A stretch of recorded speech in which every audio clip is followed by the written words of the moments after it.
আসসালামু আলাইকুম রহমতুল্লাহি বারাকাতুহু। কক্সবাজার বেড়াইতে গিয়েছিলাম। কক্সবাজার রাস্তাগুলো অনেক সুন্দর।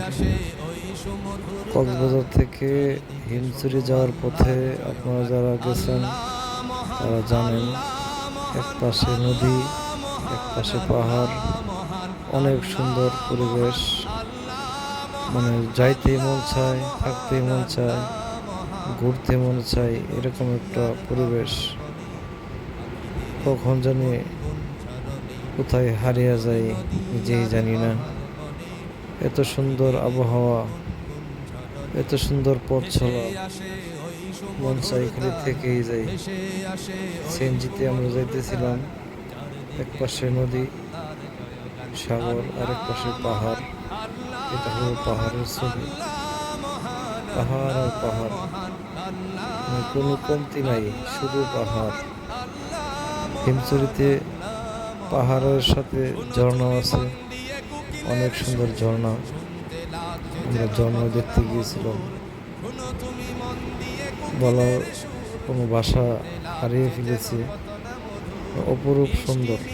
যারা যান নাই কোনোদিন কক্সবাজার, তারা অবশ্যই কক্সবাজার গেলে অবশ্যই হিমছড়ি যাবেন। হিমছড়ি, পানছড়ি, ওই পাহাড়ে যাবেন। অনেক সুন্দর পরিবেশ, দেখতে মনে চায়, থাকতে মনে চায়, ঘুরতে মনে চায়। আমার জীবনে প্রথম আমি কক্সবাজার থেকে হিমছড়ি গিয়েছি। অনেক সুন্দর, এক কথায় অপরূপ সুন্দর, যা কোনো ভাষা প্রকাশ করার মতো না।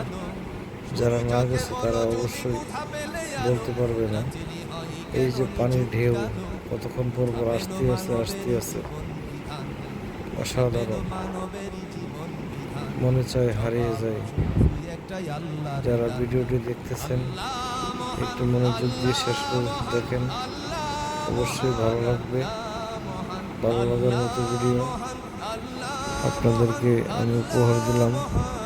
আপনারা অবশ্যই ভিডিওটা সম্পূর্ণ দেখবেন।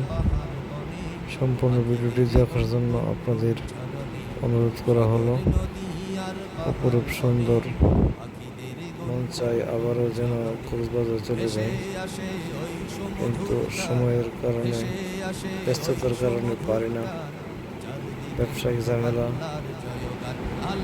আর্থিক ঝামেলা, অনেক ধরনের ঝামেলা থাকে আমাদের, যার কারণে আমরা ইচ্ছা করলেই বেড়াতে যেতে পারি না। এই পানির স্রোত, পানির ঢেউ মনে হয় কোথায় হারিয়ে যায়, এরকম একটা অবস্থা।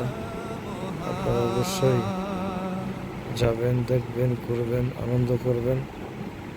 আসসালামু আলাইকুম রহমতুল্লাহি ওয়া বারাকাতুহু।